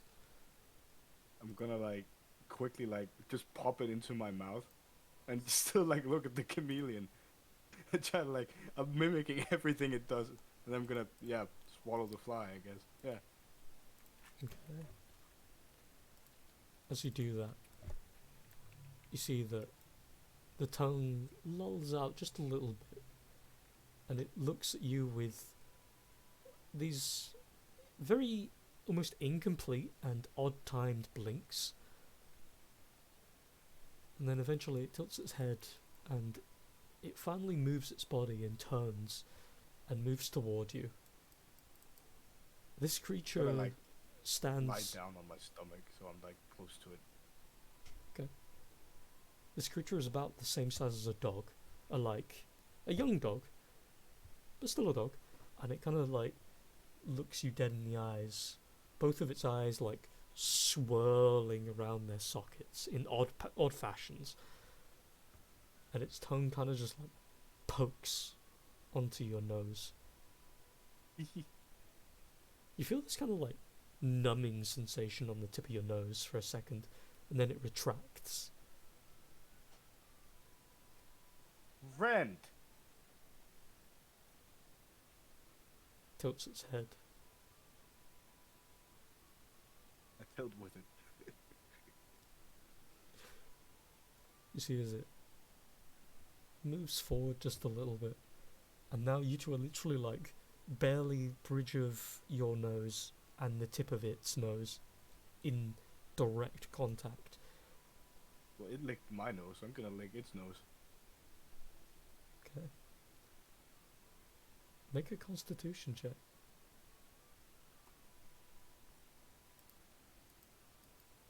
Oh yeah. Oh, next to catch flies. Like, what the fuck? Okay.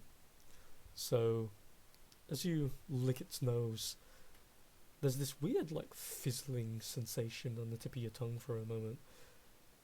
It's like if you've ever had, like, popping candies, and then you're just there, this weird sensation on the tip of your tongue. And then, for a moment, your vision gets a little bit wonky, but then you kind of just, like, shake it off barely. And then the creature just looks at you, and you see its mouth open up a little. And for a second, you could swear you see this little smile. Kind of smile very awkwardly back at it.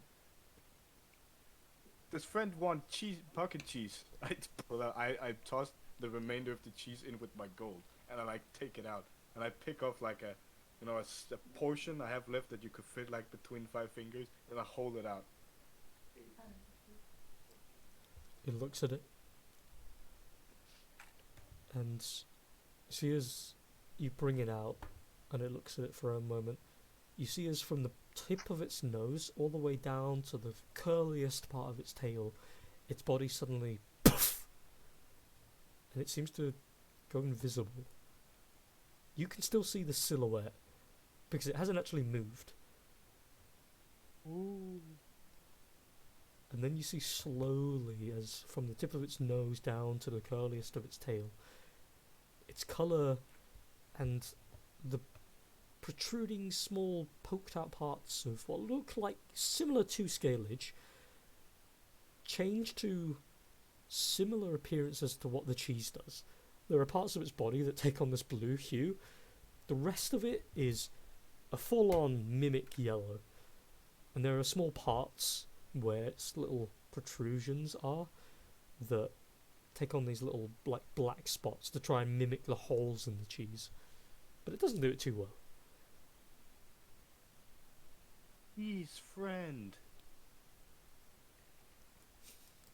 You see as the creature changes colours and it's kind of just looking at you.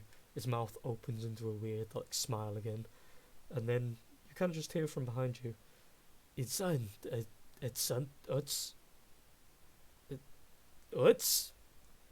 then you kind of like turn your head around a little bit, and the guard behind you's looking down at the chameleon with a raised eyebrow and true confusion. Zera! I'm also gonna offer the carrot a piece of cheese. He looks at the chameleon, then as you're kind of like just holding it up, he looks toward Urias for a second, then looks down at you. Friend. He slowly picks off a small piece and places it in his mouth. I smile at him. He looks down at you and just kind of gives a small nod. And then you see his free hand kind of move toward you, and he gives you a little pat on the head. As he pats me on the head, all my frills will like slightly stand up, like they'll give like a noise, like a. He looks at you for a moment and just does his head for a second. It's on por here. Huh? He points at you Ah. and then goes, Aborea? Nantalese you kolaran I say in Arborean.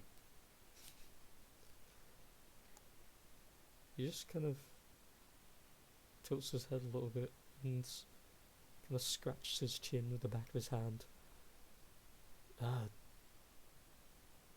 He just shrugs.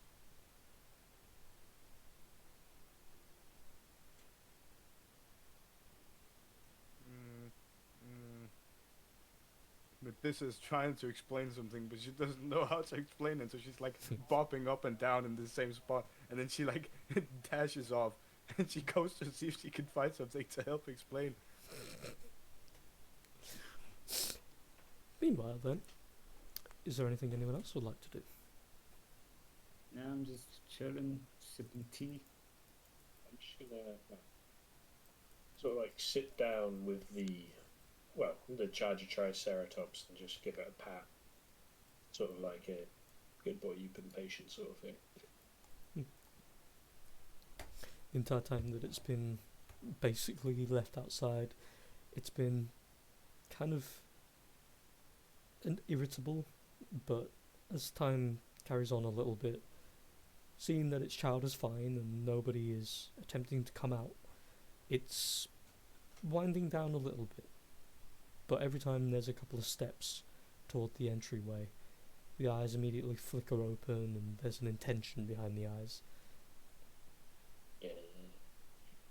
And I sort of like pat it as it sort of like looks over, try and reassure it.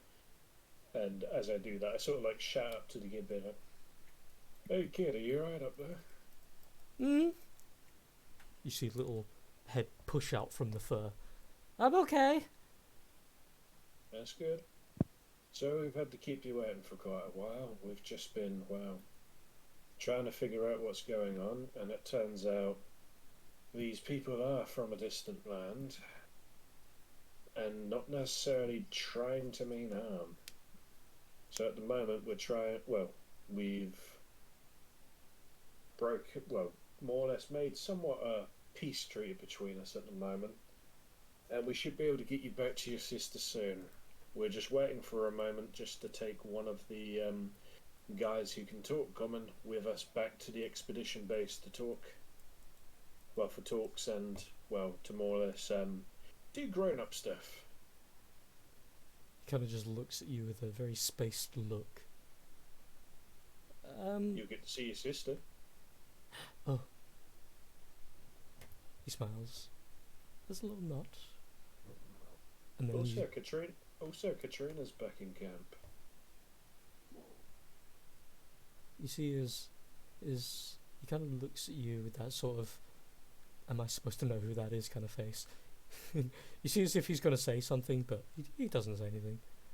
I sort of look and I say, "Yeah, never mind. We'll get you back with your sister soon. We're just having talks, and then we'll get setting off soon. It might seem a bit awkward on this guy." I sort of look down to the Charger Triceratops.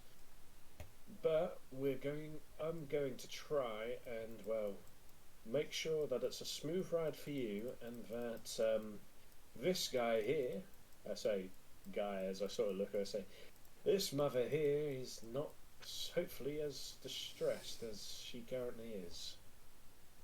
When we travel back to camp and hopefully find their way back home so they can live in peace once more. And then we can get you back home." He kind of looks at you again with that kind of spaced look, where it seems like he kind of catches what you mean, but there's so many words in it and he's only really like clicking on every other word. But he's taking it to mean good things, so you see he's smiling the entire time, but it's that kind of absent smile where it's just like, cool, yep. But you are alright, yeah? You see little like head bobs of yes, and then you see a little tuft of hair from the mother is like pushed around a little, and you see the little baby Tricera like pokes its head up as well and looks around with a little bit of sleepy confusion. And then I sort of remember. I looked at the kid and I say, "Did you have a drink on you, or have you been drinking water, or have you not got anything on you? Nope. Are you not thirsty or hungry or anything?" No. Fair enough. I sort of like get out my water satchel, I have a little bit of a swig, and I say, "You sure you don't want any?" Kind of looks at it for a second. You see that almost looks like a face of yes. No. As he says that, I just throw it up to him anyway.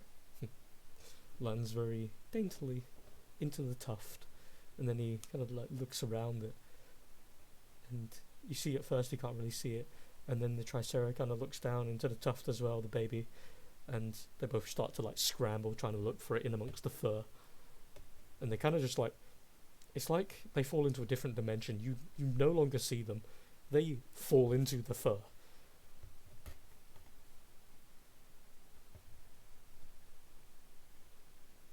Fair enough. And meanwhile, I'm still sort of like stroking the charger Triceratops. I'm getting to the point where I'm just gonna massage sort of like the its nose canal, if you will, sort of like the bridge of its nose, just to give it a little scratch. And I sort of look to Brick with a smile and just hold out my fist for like a little fist bump. He looks at your fist for a moment, and then he just tilts his head a little, looks around it. He grabs your fist, and then just kind of looks at you. I sort of look and I shake my head sort of like a no, and I get my other hand, stop stroking the charger Triceratops, points my finger at him, curls my fist up that I used to point with, turn my fist into my other hand, and just sort of like mimic sort of like a bumping a fist, not hard, just like softly. And I point to him to sort of like try and mimic. He does. My hand. He does it very slow, but then when it reaches the apex, he just boop. Yeah, as he does that, I'll do an over enthusiastic like yeah, and just stick my thumb up. Smells, nods a little, and then he gives you a boop again.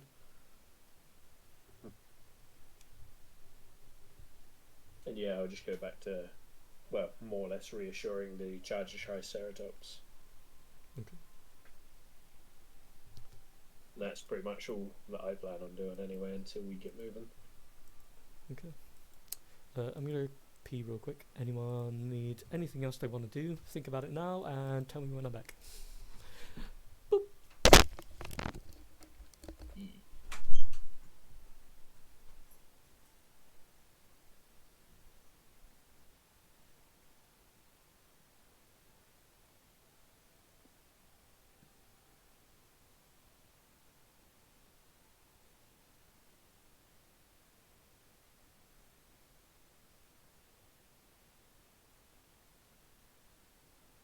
Is everyone else still here? Yep.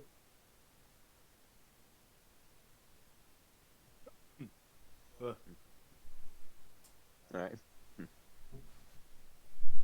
Sorry, I didn't hear you. I was busy coughing my lungs up. I know that feels. Meh. Welcome back. Oh, okay. So who's wanting to do what? That was I'm just fast. doing, Yeah, yeah, man. I'm just doing whatever. My toilet is literally in the room next door. Okay. Well, if there's nothing else, I have something, but like if anybody else has something, they should probably go before me. sounds like you're up first. Hey, excellent. Meow. I'm gonna.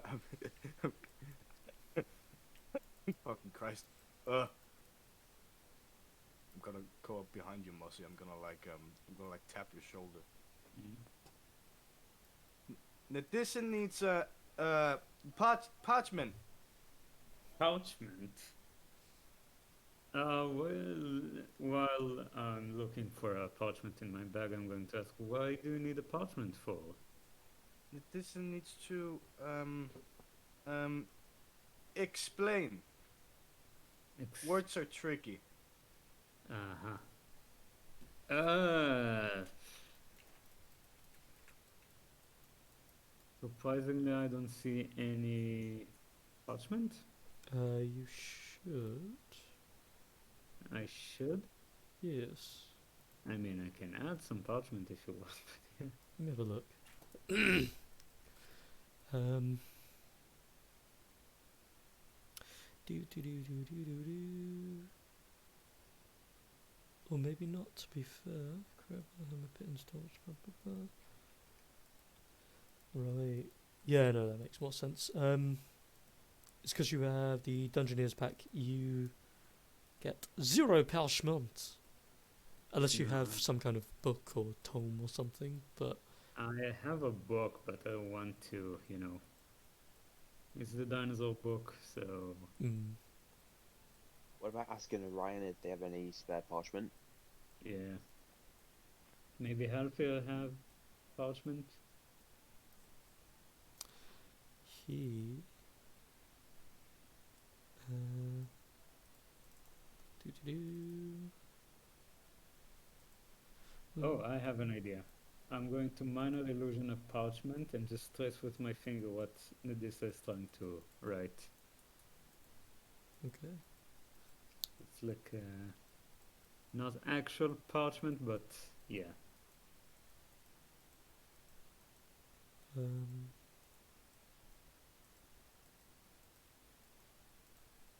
Weird. No, Take he doesn't have any either. parchment.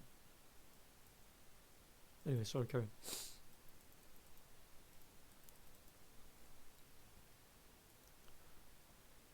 So, he conjures a minor illusion version of parchment, though, of course, it looks like actual parchment as per the point of the spell. What do you want to do, you two?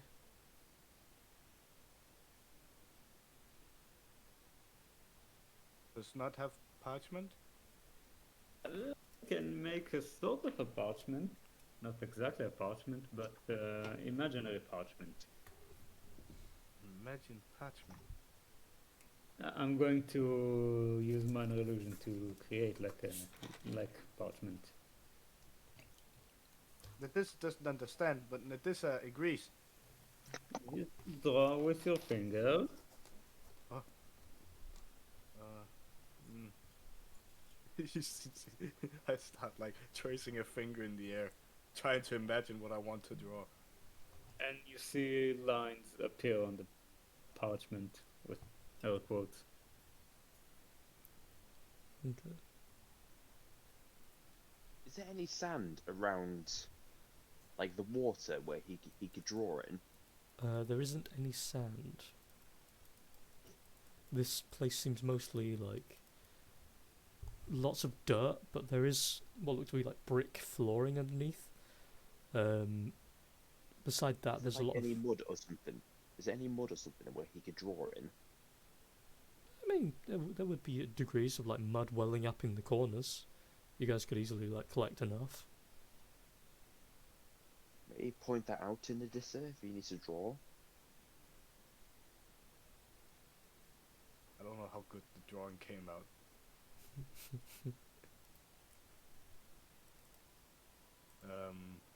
Well, great. Can Nadissa have?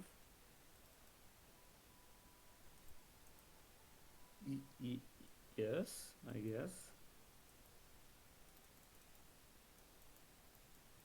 I like take the fake parchment and like hold it, like it's like special. I'm gonna I'll- make it like you're holding it because you can't really actually touch it. But yeah. I hope you're ready, because she's gonna sprint off this direction with it. Then I'm going to say, oh, for fuck's sake, I'm going to run after you. She's gonna hold the illusion, or she's gonna try to hold the parchment up to the guard's face. It's like a drawing of. Well, depending on how good it is, she is at drawing. It's like a. It's basically just a drawing of a bunch of people and a village and trees. And then she has written stuff, but it's in Arborean. He kind of looks at it. He bends over a little and like really examines it, and then he kind of looks at you with that face of, I kind of get it, but I don't think I've ever seen this.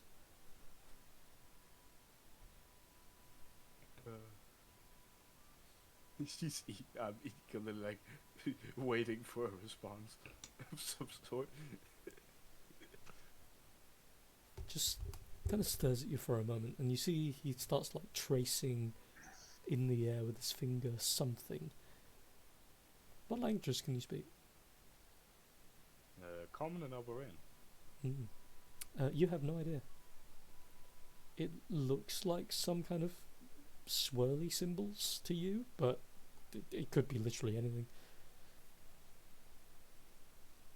And as soon as he sees your face as a one of, meh, no idea, he kind of like strokes underneath his chin and then looks around, wanders over toward the other guard quickly, gently grabs their arm, pulls them over, and you just hear the sounds of what's like weird gurgling frustration from the other chameleons that were sat next to the guard, like right by his leg. And as the other guard is brought over, they both kind of look at you for a moment. They start speaking to each other in a language you don't understand. And then, after a couple of seconds, the new guard kind of raises an eyebrow and looks at you for a moment. And then, in Arborean, he says, do you understand me? Yes. He looks at you with an actual confusion. You I mean, you can understand me, so it's gotta be. You're an actual Arborean. What? Why are you Yes. so far from home?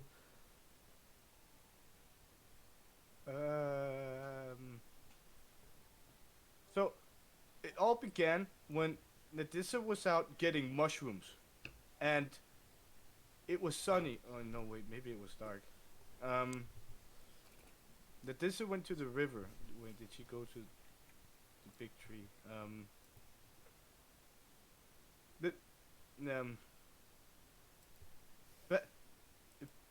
Ba- bad humans walked into Nadissa's village.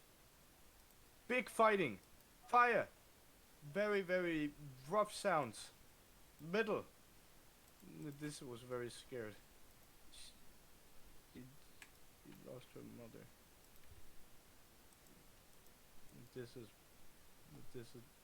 Nadissa ran away.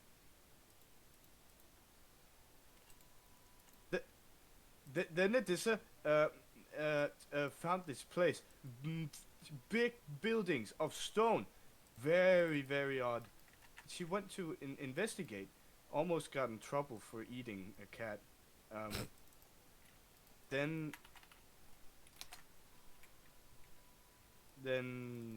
there was a boat.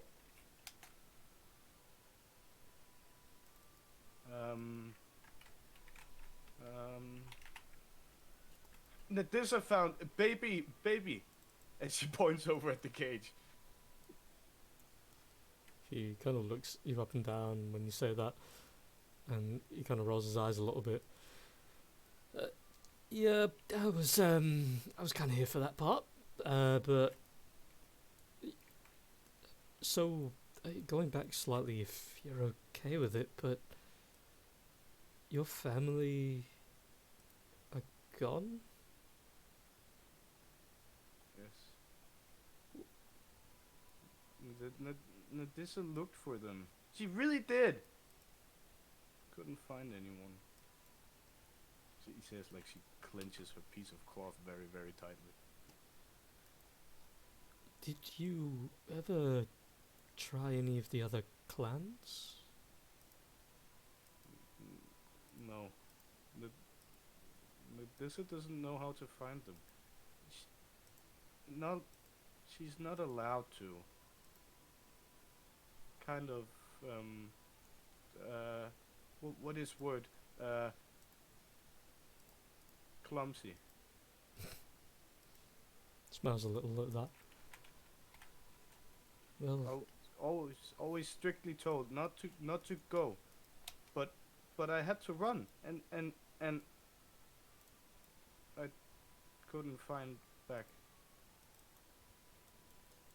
well, I'm going to assume your name is Nadissa. When we're finished here, we are going back to Theron, if you want to come with. You are one of ours. It's Do you know? It's not going to be for a while, though. And do I know what? Sorry?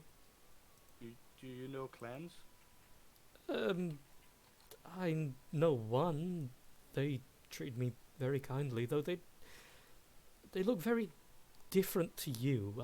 I don't know if that's just a common thing with your people. This I once met a very blue one. He immediately smiles. Yeah, I also met the blue ones. They never actually told me what their clan name was. It was very confusing. They treated me very well. It was very nice. I had many meals. This doesn't know either. This father yelled at her not to go near. Always make a scene. Unfair. This only burnt down 1/10. His eyebrows kind of raise up for a second, and then he just kind of, he very obviously kind of like brushes it off. But your people's skills are a bit, so you're not really sure what it means. But as he kind of looks you over, look, while just if you need any help, you know where we are, okay?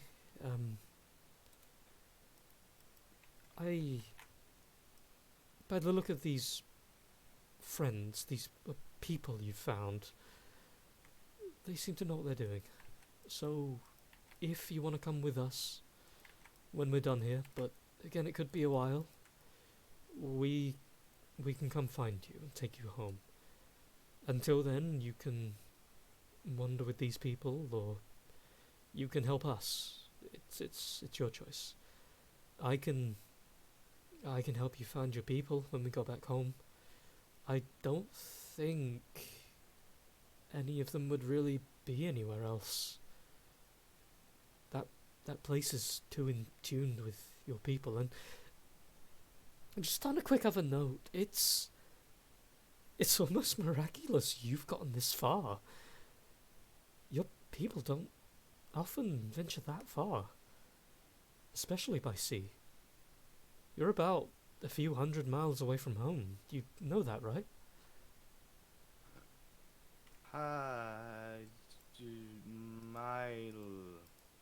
Mile? You're very far. Oh.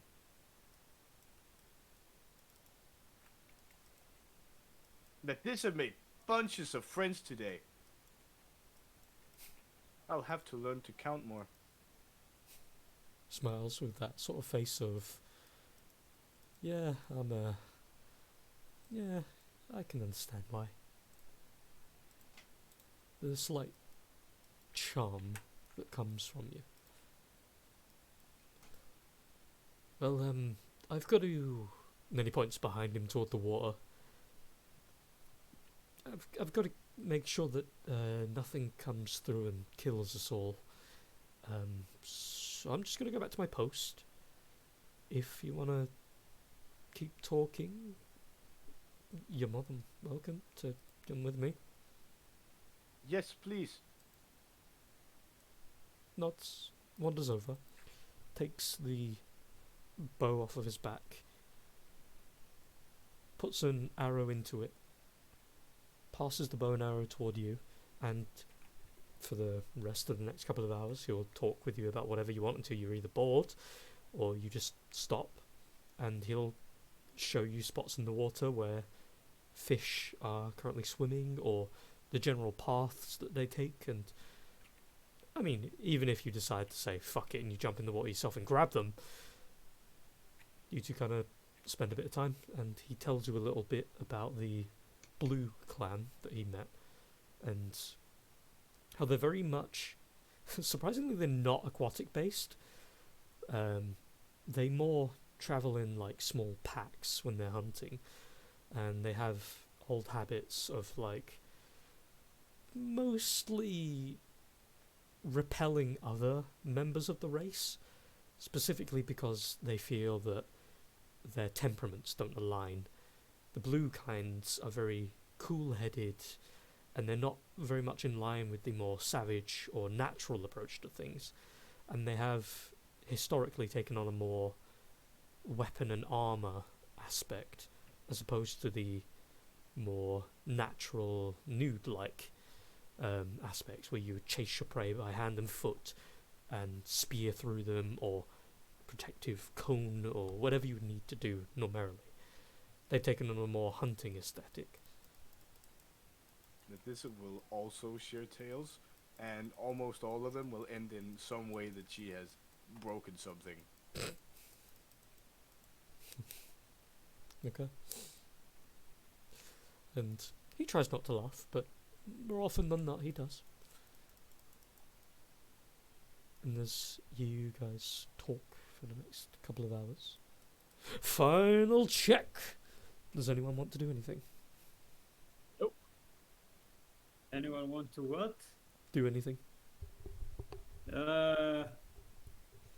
Maybe it's a good place to call it a day. Sounds good. Sounds good.